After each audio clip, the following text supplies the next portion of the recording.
Ihor জন্য নিজের হাতে বদলা দেবেন। এই রোজা কার উপরে ফরজ? ইয়া আইয়ুহাল্লাযীনা আমানু কুতিবা আলাইকুমুস সিয়াম, হে ঈমানদারেরা তোমাদের উপর রোজাকে ফরজ করে দিলাম। তো আল্লাহ পাক যাকে ঈমানদার বলে ডাক দেন, তার নমুনা কি?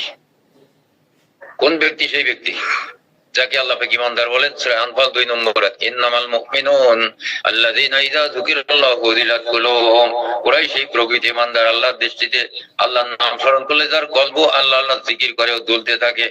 খালি কলব জিন্দা হওয়া জরুরি না, কলব দুলা জরুরি না। এই কলব জিন্দা হয় কখন? তওবার মাধ্যমে যদি গুনাহ মাফ করে আল্লাহ, তখন তাকে নূর দেয়। এই নূর যখন কলব পায় তখন চলা শুরু করে। কেন সুইচ দিলি কারেন্ট যায়, তখন ফ্যান করে লাইট জ্বলে, তাই না?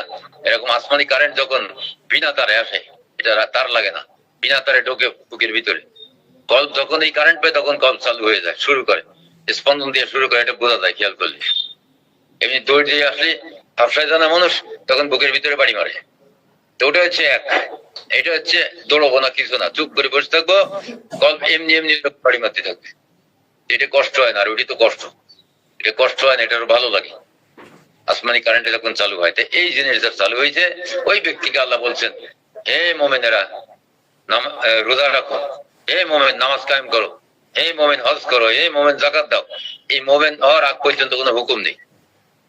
আমি যদি একটা অফিসে বসের সামনে দাঁড়াই, সে আমার কবে এক কাপ চা নিয়ে আসো, এই খাতাটা বইয়ে নিয়ে আসো, বলবে? বলবে না। যদি আমি সেখানে চাকরি নিই, তাহলে আমার তিনি অর্ডার করবেন, তখন আমি সেই কাজটা করতে হবে। এর বিনিময়ে কি খাবো? বেতন পাবো, পাবো না?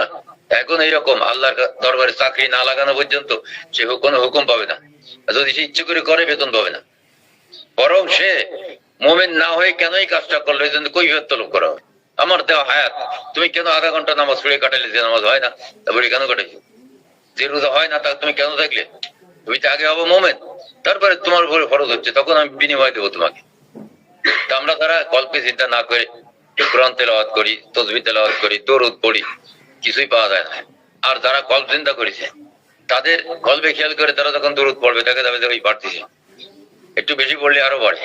এটা কি হয়? সূরা তাওবা 124 নম্বর আয়াতের ব্যাখ্যায় হযরত আলী কারামাল্লাহু ওয়াজহু বলতেছেন, ঈমান ওই জিনিস যখন মানুষের কলবে প্রবেশ করে উজ্জ্বল শ্বেত বিন্দুর মতো দেখায়। যখন মানুষ নেক আমল করে, বিন্দুটি বাড়তে থাকে, আস্তে আস্তে পুরো কলব খানি আলোকিত হয়। পুরো কলব আলোকিত হলে সেরকম পরিপূর্ণ শক্তি নিয়ে জ্বলবে, স্পন্দন দেবে, বোঝা যাবে।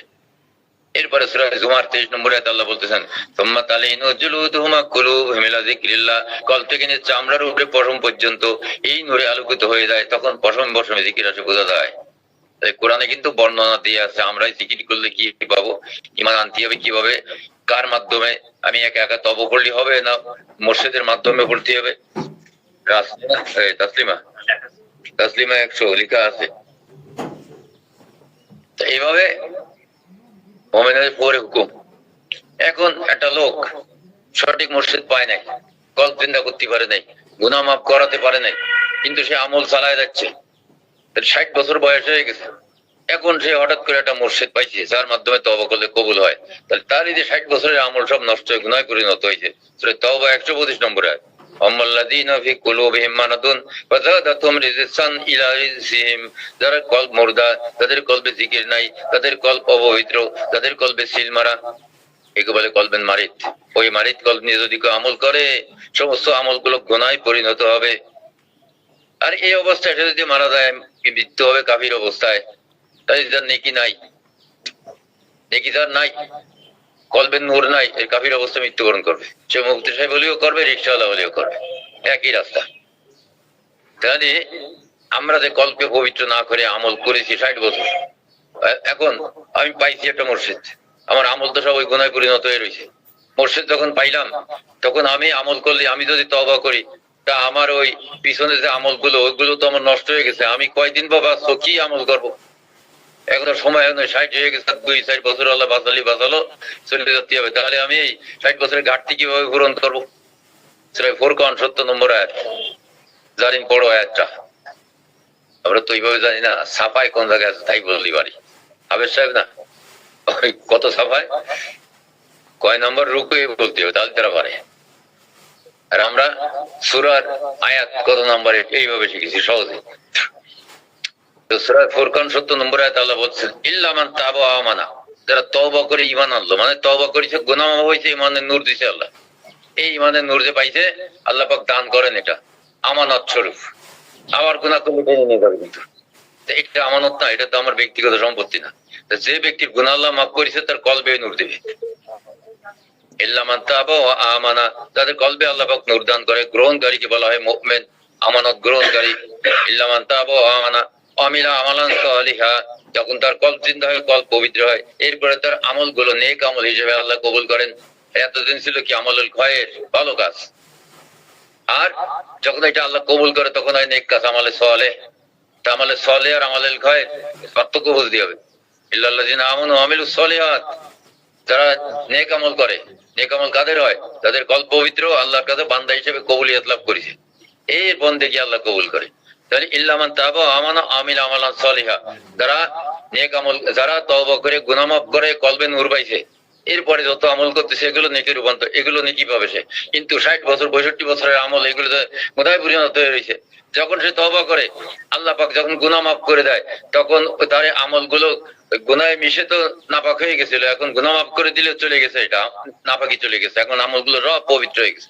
আল্লাহ পাক এট এ টাইমে কবুল করে নিয়ে বান্দাকে বিনিময় স্বরূপ নেকি দিয়ে দেয়। এই একটা সুযোগ আছে, যদি কোনো ব্যক্তি মরার আগে এই আয়াতটাকে বিশ্বাস করে আর যদি তওবা করে মুর্শিদের মাধ্যমে, কাল এসে বেঁচে গেল। তা না হলে কিন্তু কাফির অবস্থায় কবরে যেতে হবে 7 বরস করে, কোনো লাভ হবে না। এই সমস্ত লোক কাল কিয়ামতের ময়দানে উঠবে।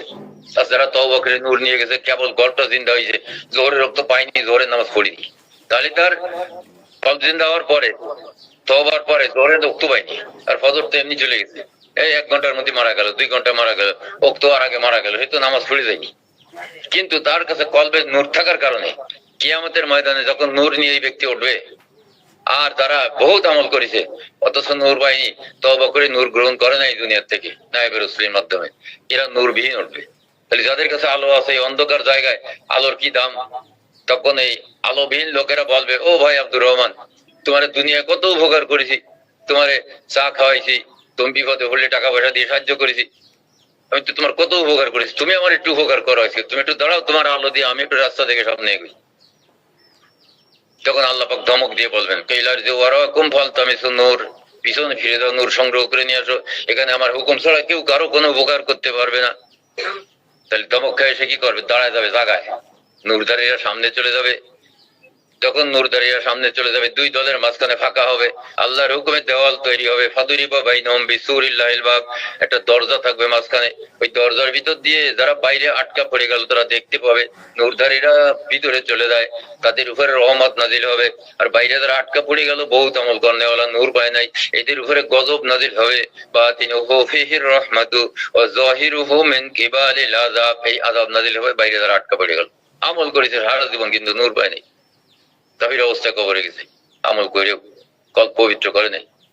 তখন এরা ডেকে ডেকে বলবে, ও ভাই আব্দুর রহমান, একসাথেই তো নামাজ পড়েছি মসজিদে জামাতে, তুমি 5 ওয়াক্ত আসতে, আমি আসতাম, একসাথে মসজিদের রোজার ইফতারি করেছি, তোমার তো টাকা ছিল না, কোরবানি দাওনি, হজ করনি, জাকাত দাওনি, আমি তো গরু কোরবানি দিয়েছি প্রত্যেক বছর 1টা 2টি, জাকাত দিয়েছি কোটি কোটি টাকা, হজ করেছি 5-7 বার, মাদ্রাসা মসজিদ এতিমখানা বহু জায়গায় দান খয়রাত করেছি, আমল তো আমার বেশি, আমি নূর পেলাম না, তুমি নামাজ আর রোজা করে নূর পেয়ে গেলে কি করে, কিভাবে সম্ভব?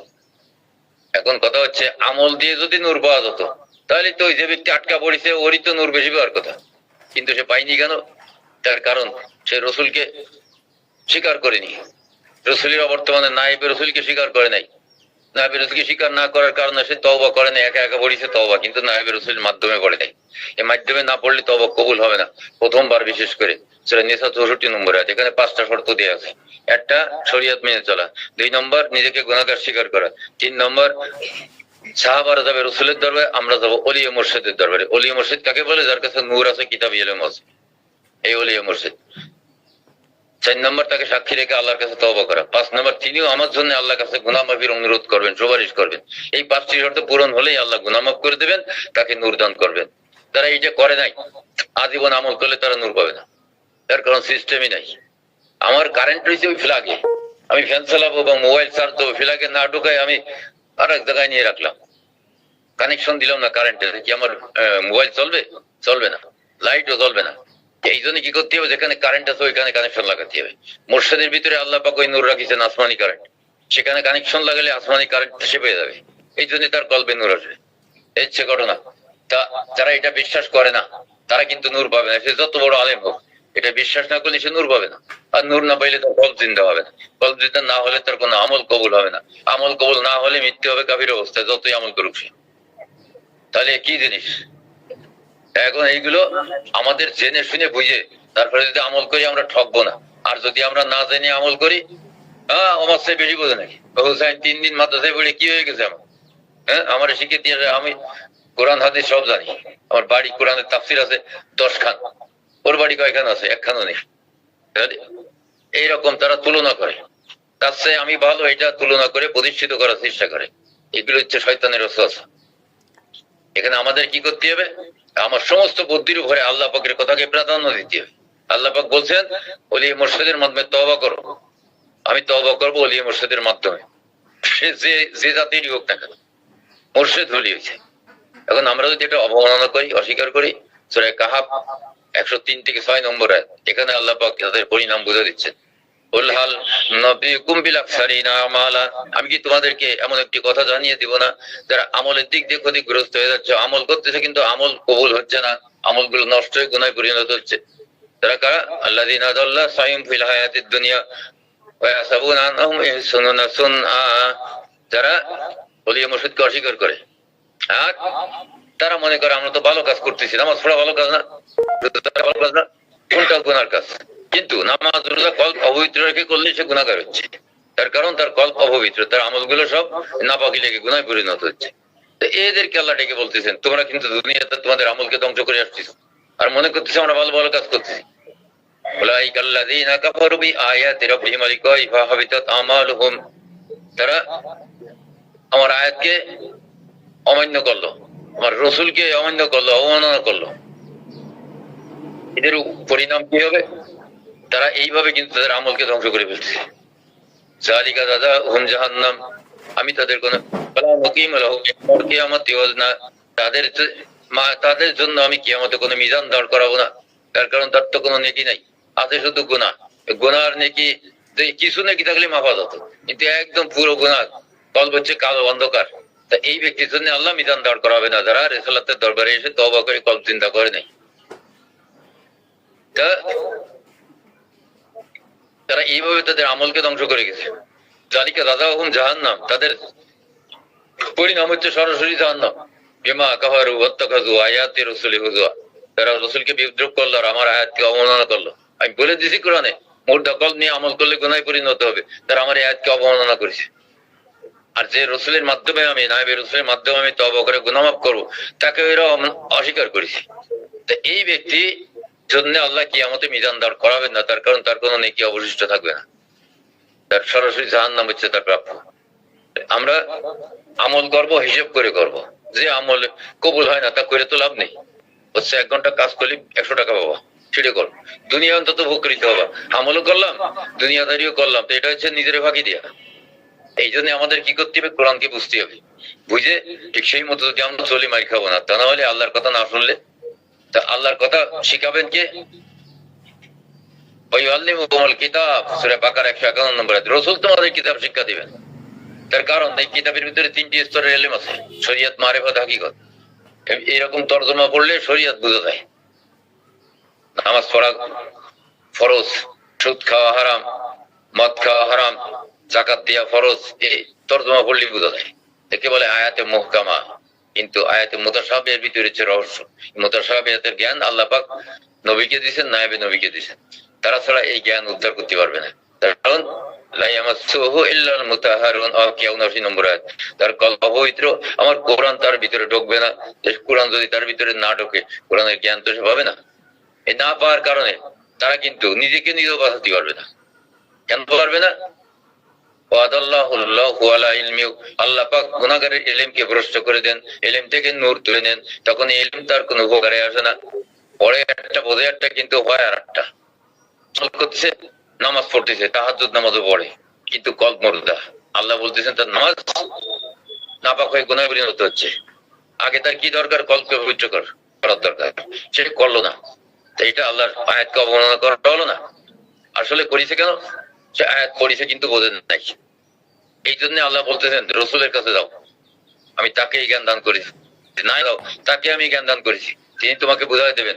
আল্লাহুল কিতাব ওয়াল হিকমা, আল্লাহর মারিফত শিখাবেন, আল্লাহর সঙ্গে পরিচয় ঘটাবেন। আল্লাহুকুম মা লাম তাকুনু তাআলামুন, ওই জ্ঞান শিক্ষা দেবেন যা কিতাবে নাই, যা তোমরা জানতে না। ইলমে ইলাহি তাকে বলে। আর রহমানু আল্লামাল কুরআন, সূরা আর রহমানের ভিতরে আছে, রহমান শিক্ষা দিয়েছেন কোরআন। রহমানের মুখোমুখি হলে তখন তিনি কোরআন শিক্ষা দেবেন, সেমন তো জাতও লাগবে আমাদের। যারা জাতি পারিছে তাদেরকে আল্লাহ পাক ওই ইলমে মারিফত, ইলমে হাকিকত শিখায়। জাতি পারেনি তারা কিন্তু ওই রাস্তায়। তাই এই হচ্ছে ঘটনা। কোরআন শুধু পড়লেই বোঝা যায় না, কোরআন বোঝানোর জন্য দ্বিতীয় ব্যক্তি লাগে, তার নাম হচ্ছে রসুল অথবা নায়ক জ্ঞান দান করেছেন।